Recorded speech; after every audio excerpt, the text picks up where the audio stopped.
Hello, welcome to Rajashri Chavan classes. First of all, I would like to thanks to all my viewers who are subscribed my channel and also who are watching my videos and sharing them. I request new viewers to share and subscribe my channel and stay tuned with my channel for the further studies. आप लोगों को आगे की study के लिए मेरे channel पर सारे वीडियोस मिलते रहेंगे। अगर आप मेरे चैनल पर नए हो तो तुरंत मेरे चैनल को सब्सक्राइब कर दो ताकि आप लोगों को आगे आने वाले वीडियोस के नोटिफिकेशन मिल जाएंगे। और जो प्रीवियस स्टडी के लिए अगर आपने मेरे वीडियोस नहीं देखे हैं तो you can watch my channel playlist, वहाँ पर आप लोगों को प्रीवियस स्टडी के भी वीडियोस मिल जाएंगे। तो मैंने सब्जेक्ट वाइज और स्टैंडर्ड वाइज वहाँ पर जो सेक्शन बनाए हैं तो आप वहाँ पर जाकर देख सकते हो। So now we will start geography. Geography का फर्स्ट लेसन मैंने ऑलरेडी पूरा एक्सप्लेन कर दिया है। इसके सम्स हमने सॉल्व किए हैं, ये जो सम्स है वो भी सॉल्व किए हैं, प्लस मैंने पूरे आंसर्स भी दिए हुए हैं, ओके, जो पेज नंबर 8 पर है। Now today we are going to start second lesson, that is interior of the earth. Interior of the earth ये वर्ड सुनते ही हमें क्या पता चलता है इससे कि अर्थ के अंदर क्या है, इसके बारे में इस लेसन में स्टडी करनी है। सो we'll start from here. Actually here we have some questions और ये क्वेश्चंस के आंसर्स मैं आप लोगों को जब मैं आंसर के वीडियो बनाऊंगी तब ये कंटिन्यू करेंगे हम। तो मैं यहाँ से लेसन स्टार्ट करती हूँ। Geographical explanations. Before boiling the milk was in liquid state. तो जब हम दूध या पानी हम गर्म करते हैं तो दूध पानी से भी यहाँ पर दूध का एग्जाम्पल परफेक्ट है, क्योंकि जब हम दूध को गर्म करते हैं तो उसमें उबाल आती है और उबाल आने के बाद क्या होता है वो जोर जोर से बाहर निकलने लगता है। मतलब एक बार उबाल आना स्टार्ट हो गया तो दूध हमारा क्या होता है टोप से बाहर, जो आपने जो वेसल में रखा हुआ है उससे वो बाहर निकलने लगता है। अगर आपने नहीं देखा होगा तो बाहर मत निकलने दो, लेकिन थोड़ा सा गैस फास्ट करके आप देख सकते हो। अपने पेरेंट्स को वहाँ खड़ा करो और उनके ऑब्जर्वेशन में ही करो तो दूध कैसे उबाल आकर ऊपर ऊपर आने लगता है। So the before boiling the milk was in the liquid state. After it came to a boil, steam started coming out from it. After some time, a thick layer of cream developed over the milk. तो दूध के ऊपर एक जो creamy structure आता है उसे हम क्या कहते हैं, मलाई रहती है, ठीक है। The temperature of the cream is lesser than the milk below. तो ऊपर का जो मलाई होती है उसका टेम्परेचर क्या है, कम होता है। जो नीचे का दूध है उससे उसका टेम्परेचर कम होता है than the milk below. Thus, it can be implied that the creamy layer cooled faster than the milk below it. और इससे क्या होता है, जो ऊपर का लेयर जो है वो जल्दी से ठंडा हो जाएगा, लेकिन जो अंदर दूध है वो ज़्यादा ही गर्म रहता है। This remain hot and in a liquid form. A similar process occurs when the earth cooled. तो जब अर्थ भी कूल होता है तो ऐसे ही है, जो ऊपर का पार्ट है वो जल्दी से ठंडा हो जाता है, लेकिन अंदर जो है वो बहुत देर तक गर्म ही रहता है। The scientist unanimously believe that the earth was form out of the solar system itself. तो अर्थ किससे बना है, ये सोलार सिस्टम से बना हुआ है। आप लोगों ने देखा होगा 5th स्टैंडर्ड के स्टडी में ईवीएस में हमने देखा हुआ है कि जो एक बहुत बड़ा सा एक हॉट बॉल पूरे क्या हो रहा है वो एनवायरनमेंट में, मतलब जो स्पेस में घूम रहा था, घूमते घूमते वो इसकी इतनी ज़्यादा स्पीड थी कि वो क्या हो गया है, वो बर्स्ट हो गया और उसका बहुत सारे उसके पार्ट्स निकले। और निकलने के बाद जो पार्ट्स निकल के अलग हो गए थे वो कूल डाउन हो गए, मतलब ठंडे हो गए। और जो मेन पार्ट हॉट था वो ऐसे ही है जिसे हम सन कहते हैं, और जो कूलिंग पार्ट हो गया है उसका ऊपर का जो पार्ट है वो कूल हो गया है। लाइक अभी हमने देखा है यहाँ पे जो क्रीमी स्ट्रक्चर होता है ऊपर का दूध में कूल हो जाता है, लेकिन नीचे दूध गर्म रहता है। तो ऐसे ही यहाँ पर भी हुआ है और वो कंटिन्यूसली घूम रहा था और घूमते घूमते वो क्या हो गया है, इस प्रोसेस से वो कूल डाउन हो गया है। सो itself and initially the earth was a gaseous hot balloon. It cools down as it rotates around itself. The process of cooling took place from the outer surface toward the earth center. As a result, the outer layer मतलब crust, outer layer क्या है, crust है। यहाँ पर आप देखोगे, अगर ये देखो ये क्या है, outer layer is called as crust. और जो इनर पार्ट है बहुत ही हॉट है, that is called as uh, ये इनर कोर है, ये आउटर कोर है, थोड़ा सा कूल है और ये मेंटल है। जहाँ पर हमें क्या निकलती है, मट्टी निकलती है बाहर, ठीक है। So as a result the outer layer crust मतलब crust of the earth become cooler and solid, but as we move from surface to the core heat increases and at certain depth the interior of the earth is semi liquid. और अगर हम बहुत ज़्यादा अंदर तक जाते हैं तो वहाँ पर क्या निकलेगा, सेमी लिक्विड, मतलब वो थोड़ा सा पतला रहेगा। तो आपने देखा होगा मिनरल ऑयल जो निकाला जाता है बाहर अर्थ कोर से, अर्थ के अंदर से, वो इसी तरह से मिलता है जो लिक्विड फॉर्म में अवेलेबल है। Okay, now next we will see the man has always been inquisitive about what lies in the interior of the earth. तो मैन क्या है, वो हमेशा एक टाइप से क्यूरियस है, उसे जानना है कि अर्थ के अंदर क्या हो रहा है, तो ये स्टडी उसे करनी है। इसके लिए direct observation of the earth interior has not been possible as yet. तो डायरेक्ट तो हम अंदर का देख नहीं सकते हैं।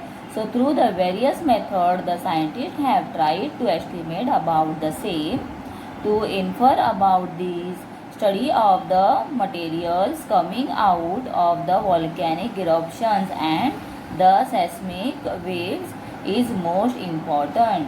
तो जो वॉल्केनिक इरप्शंस होते हैं और सेस्मिक वेव्स बाहर निकलते हैं, इससे फिर वो जो बाहर मटेरियल निकला हुआ है उसकी स्टडी की जाती है, और उससे हमें पता चलता है कि इंटीरियर ऑफ द अर्थ जो है, अर्थ के अंदर क्या है। Okay, the matter coming out of the volcanic eruptions consist of the hot magma, gases, steam, etc. When the lava cools and solidified, the igneous rocks are formed। तो जो लावा बाहर निकलता है और वो सॉलिड हो जाता है, मतलब पत्थर के जैसा कड़क हो जाता है, तो उससे कौन सा रॉक बनता है, इग्निशियस रॉक बनता है।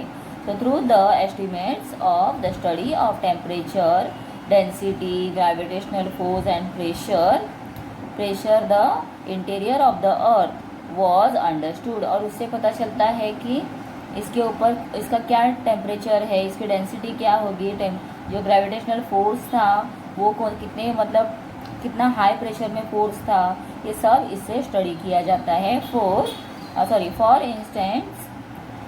For instance when we go deep into mine मतलब जहाँ पर अर्थ के अंदर गड्ढे निकाल के बहुत डीप तक अंदर गया जाता है, और वहाँ अंदर जाने के बाद उसके अंदर से जो मिनरल्स है या अलग कोई भी ये मिलते हैं उसे बाहर निकाला जाता है, ठीक है। We feel an increase in temperature, जैसे जैसे अंदर जाते हैं वे टेम्परेचर हाई होने लगता है वहाँ पर। Similarly the magma coming out of volcanoes from the earth interior is hot. और क्यों होता है, बिकॉज जो मैग्मा है अंदर से जो लिक्विड निकलता है वो कैसे है, हॉट है, इसीलिए वो बहुत ज़्यादा हॉट होने के बाद, जैसे दूध मैंने कहा था उछल कर बाहर आ जाता है, ऐसे ही ये पूरे अर्थ को क्रैक करके बाहर बर्स्ट हो जाता है, बाहर निकलता है।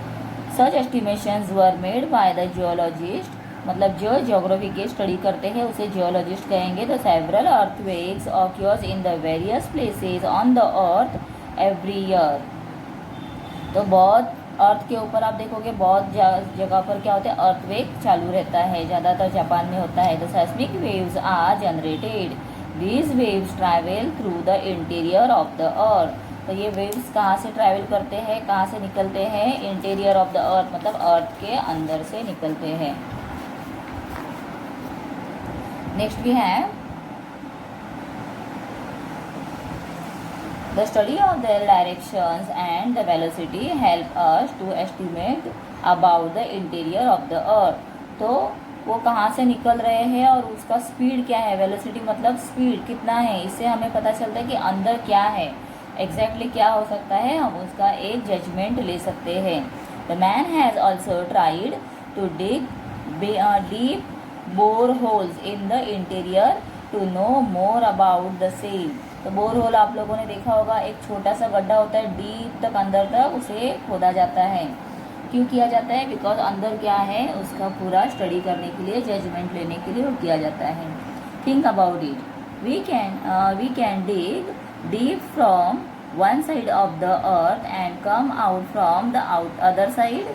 तो ऐसा हो सकता है कि अर्थ के, अगर ये अर्थ राउंड है, सपोज ये राउंड अर्थ है, तो ऊपर से जाओ और यहाँ से बाहर निकले से हो सकता है? नहीं, this can not be happen. क्यों? बिकॉज अंदर बहुत ज़्यादा हॉट ऐसा क्या है, मैग्मा है। कोर के अंदर जो कोर है उसमें बहुत हॉट ऐसा मैग्मा भरा हुआ है। तो right your imaginations in your notebook and discuss in class. तो आप लोगों को डिस्कस करने के लिए टॉपिक दिया हुआ है। Okay, do you know our earth was form approximately 4.6 billion years ago. ठीक है, ये 5th स्टैंडर्ड में भी दिया हुआ है, 4.6 बिलियन ईयर्स एगो। And initially the earth was a gaseous state. तो अर्थ कैसा था? इन gaseous state. It started cooling through the process of radiations. The earth then liquefied with time. The outermost part of the earth cooled first and became solid. तो बाहर का जो part था वो क्या हो गया है? सॉलिडिफाई हो गया और वो कूल होकर पूरा एक क्रस्ट बन गया है। ठीक है, लेकिन अंदर का आप देखोगे तो वो कैसे है? लिक्विड फॉर्म में है। तो हम जिस अर्थ पे है बैठे हुए वो कैसा है? अंदर से पूरा लिक्विड फॉर्म में है। The earth with time the outer most part of the earth cooled first and become solid. The outer most layer of the earth is called the crust. तो बाहर के पार्ट को क्या कहते हैं? Crust. Even today outer planets of the solar systems are in gaseous state. तो अगर हम देखेंगे आउटर प्लैनेट जो है, मतलब अर्थ को छोड़कर जो दूसरे प्लैनेट्स है वो कैसे गैसियस स्टेट में है। ठीक है, so here this is on activities given, मतलब आप लोगों को कैसे करना है ये एक्टिविटी दिया गया है। तो यहाँ पर दिया है टेक क्ले बॉल्स। तो क्ले बॉल से लेकर आप लोगों को 3 कलर के लेने हैं, जैसे यहाँ पर दिखाया है ना ये। तो ये पूरी एक्टिविटी बनाने के लिए यहाँ पर दिखाया गया है आप लोगों को स्टेप वाइज। तो आप उसे कर सकते हो, क्ले का इस्तेमाल करके कर दो। Now we will continue geographical explanation. While going from the Earth's surface to its core, the major changes occur in the temperature and density. तो जैसे जैसे हम अर्थ के अंदर जाते हैं, सरफेस से अंदर जाते हैं कोर के तरफ, तो क्या हो रहा है? टेम्परेचर वहाँ पर बहुत ही बढ़ रहा है और डेंसिटी भी चेंज हो रही है। With respect to this two elements the earth's interiors can be divide into the following layers. तो इस वजह से जो अर्थ का लेयर है उसको डिवाइड किया गया है 3 पार्ट में मेनली किया है। द 3 पार्ट कौन कौन से हैं? क्रस्ट है, मेंटल है और कोर है। यहाँ पर भी आप देखोगे तो ये क्रस्ट है, this part is called as mantle and this is core. तो इसे फिर सब डिवाइड किया गया है। कौन सा किया हुआ है सब डिवाइड? द क्रस्ट को डिवाइड किया है into 2 part, that is continental crust and oceanic crust. Then we have mantle में देखो upper mantle and lower mantle, और कोर में देखोगे तो outer core and the inner core. तो यहाँ पर ये भी ड्रॉ करने के लिए डायग्राम आप लोगों को आ सकता है, इतना इसका गारंटी नहीं है, लेकिन ये कभी अचानक से टीचर ने कुछ नया देना सोचा है तो फिर दे सकते हैं। ठीक है, इसके लिए इसका भी आप लोगों को प्रैक्टिस करना है। नेक्स्ट हम लोग देखेंगे द क्रस्ट। क्रस्ट के बारे में अभी हम देखेंगे कौन से क्रस्ट दिए हुए हैं, और क्रस्ट के 2 पार्ट जो है उसके बारे में भी हम देखेंगे। The crust, the uppermost layer of the earth's surface, is in solid state and is called the crust. तो ऊपर का जो पार्ट है that is called as crust. The thickness of the crust is not the same everywhere.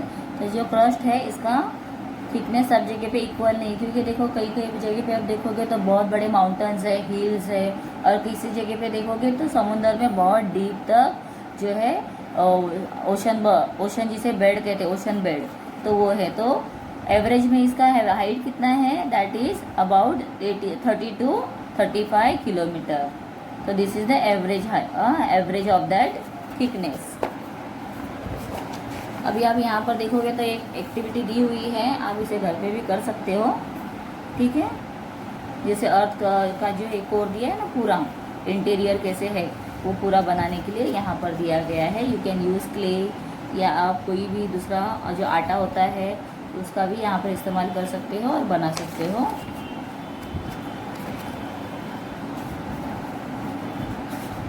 तो यहाँ से continue हुआ है 35 किलोमीटर। ठीक, तो this is also very important diagram. ये बहुत ही इंपॉर्टेंट डायग्राम है और आसान है इसे ड्रॉ करना भी। तो मैं वीडियो के एंड में आप लोगों को ये कैसे ड्रॉ करना है वो भी दिखा दूँगी। The thickness of the crust below the continent is from 16 to 45 kilometer. 40 kilometer under the mountain ranges and less than 10 kilometer under the ocean. So, as we move deeper under the surface, temperature increase. जैसे जैसे हम अंदर जाएंगे, deep inside हम जाएंगे अर्थ के, तो वहाँ पर टेम्परेचर ज़्यादा होने लगेगा, बढ़ने लगेगा। After that the rate of the increase in temperature reduce and again increase in the core. At the centre of the earth the temperature is around 5500 degree to 6000 degree Celsius. मतलब कितना degree higher है, देखो बहुत ही ज़्यादा high temperature है यहाँ पर। 100 degree Celsius के ऊपर तो पानी बॉईल होना स्टार्ट हो जाता है, यहाँ पर तो 5000 टू 6000 है। मतलब बहुत ही ज़्यादा हाई टेम्परेचर है, जिसमें मेटल भी क्या हो जाएगा, मेल्ट होना स्टार्ट हो जाएगा। The crust is the thinnest of all the layers when compare to the metal and the core. तो क्रस्ट क्या है, थिन है, बहुत ही छोटा पतला उसका कोर है, पार्ट है। जो मेंटल अगर देखोगे वो और कोर के से कंपेयर अगर करते हैं तो क्रस्ट बहुत ही पतला पार्ट है। That is only about 30 to 35 kilometre. It can be divide into 2 सब लेयर्स। तो इसे 2 लेयर में इसे क्या किया गया है, डिवाइड किया गया है। एक तो होता है कॉन्टिनेंटल क्रस्ट और दूसरा है ओशनिक क्रस्ट। ठीक है, तो अभी हम देखेंगे यहाँ पर कॉन्टिनेंटल क्रस्ट क्या दिया है, हम उसके बारे में इंफॉर्मेशन देखते हैं। The continents are mainly composed of silica, silica का सी लेना है Si, and the aluminium Al. Because of their high proportions in this layer, the layer was earlier known as सियाल। तो अगर आप देखोगे तो Si का Si लिया है और Al का Al लिया है, ऐसे हम कहेंगे सियाल। ओके, तो इसमें क्या आया है आप लोगों को दोनों स्पेलिंग से पता चल जाएगा, silicon and aluminium. Okay, the density of the continental crust is 2.65 to 2.90 gram cube centimetre. इसे रीड करना है एज क्यूब, ऊपर 3 लिखा है ना, तो cube centimetre. The thickness of this layer is approximately 30 kilometre. तो थिकनेस कितना है उसका मतलब जाड़ा होना कितना है, that is 30 kilometre. And granite rocks are mainly found in this layer. और इसमें कौन से रॉक्स मिलते हैं, ग्रेनाइट रॉक मिलते हैं। क्यों मिलते हैं, बिकॉज जब मैग्मा जो है बाहर निकलता है, हाँ, मैग्मा बाहर निकलने के बाद वो कूल डाउन होने के बाद कौन सा रॉक बनता है, ग्रेनाइट रॉक बनता है। इसीलिए ग्रेनाइट ज़्यादा है क्रस्ट में। जो कॉन्टिनेंटल क्रस्ट है उसकी बात कर रही हूँ मैं। अभी हम देखेंगे oceanic crust. This is the second layer of the crust. तो ये क्रस्ट का सेकेंड लेयर है। It is made up of silica. Silica का फिर से लेना है यहाँ पर Si एंड मैग्नीशियम, मैग्नीशियम का लेना है Ma। तो दोनों मिलके क्या बन गया, sima. It was earlier called sima. This layer is approximately 7 to 10 kilometre thick. The density of this layer is 2.9 gram cube centimetre to 3.3 gram cube centimetre. In this layer, the basalt and the gabbro rocks are mainly found. तो अगर आप देखोगे तो ये जो बहुत ही important यहाँ पे पॉइंट्स दिए हैं, दोनों में जो पॉइंट दिए हैं डिफरेंट पॉइंट्स हैं, तो हम दोनों का डिफरेंस बिटवीन भी इसमें से पॉइंट सॉर्ट आउट करके लिख सकते हैं। और मैं आप लोगों को वो भी आंसर, जब मैं आंसर्स के वीडियो बनाऊँगी तो उसमें हम उसे कंटिन्यू करेंगे। तो अभी हम जो ये लेसन है इसका ये पार्ट हम यहीं पर स्टॉप कर रहे हैं। ओशनिक क्रस्ट तक ही मैंने कंटिन्यू किया हुआ है, और जो नेक्स्ट पार्ट है हम नेक्स्ट वीडियो में कंटिन्यू करेंगे। उसके बाद हम कंटिन्यू करेंगे क्वेश्चन आंसर्स, डिटेल में सारे आंसर्स देखेंगे, क्वेश्चन आंसर्स देखेंगे, और कुछ एक्स्ट्रा क्वेश्चंस हैं वो भी मैं आप लोगों के साथ शेयर करूँगी। ठीक है बच्चों, तो चैनल को शेयर करो और सब्सक्राइब करो। बाय।